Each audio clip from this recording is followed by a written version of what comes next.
Hey, everybody. Good to be able to catch up with you again. Since I talked to you last week, we've had a few changes, and I want to bring you up to speed with what those are. First of all, in terms of our staff, you know that 9 came down with COVID, and I'm happy to say that most of them have all moved right through that and are coming out well on the other side. We have nobody currently waiting for test results or sick. So I want to say thank you. Your prayers have made a real difference. And then the guidelines that came out yesterday from Mr. Kenny obviously impact what we do here. But we're still committed to opening services again this Sunday. There'll be 2 services at 9 and 11 that you have to register for. And of course, Mass are mandatory, but we expect that God will be in the house. It'll be a great time of worship. Starting January 3rd, the first Sunday in January, we're looking at introducing a 3rd service, and we'll give you more details as we move through December on that.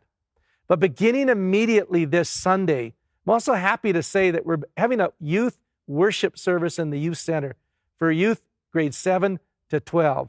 There'll be information shortly online on that, and you'll be able to go on there and check it out and see how to register. But that'll be an exciting time on Sunday mornings at 9 and 11 in the youth center.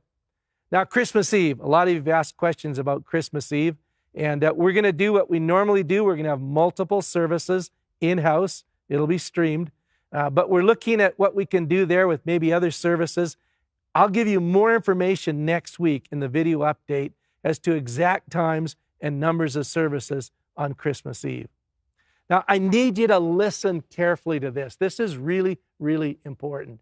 I want you to know that we have 2 very good reasons for joy right now. Here's the first one. I read about it this morning in Habakkuk. And familiar verses maybe, but we need to hear them today. It says, though the fig tree doesn't bud and there's no grapes on the vines, though the olive crop fails and the fields produce no food, though there's no sheep in the pen and no cattle in the stalls, yet I'll rejoice in the Lord. I'll be joyful in God my Savior. That is amazing stuff. You know that nothing essential has changed. We still have the giver.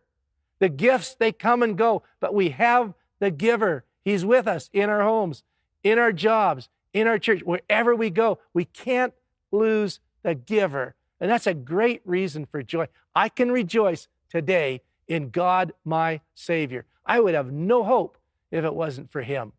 Now, here's another good reason for joy. There's a man named Ashwin Ramani. Ashwin Ramani. He preached at Center Street Church last Sunday. He's preached here for us from time to time, too. Ashwin hit it out of the park with a sermon on waiting and all that God does in these times of waiting that we find ourselves in. He posted on Facebook a 1.5-minute clip, which is outstanding. If you listen to that, and we'll try and get that up for you as well. If you listen to that, God will speak right to your heart, and you'll be amazed at how much he's doing during these times when we consider them to be waiting times. Not wasted times, but waiting times. So I wanted to put those 2 things on your radar screen.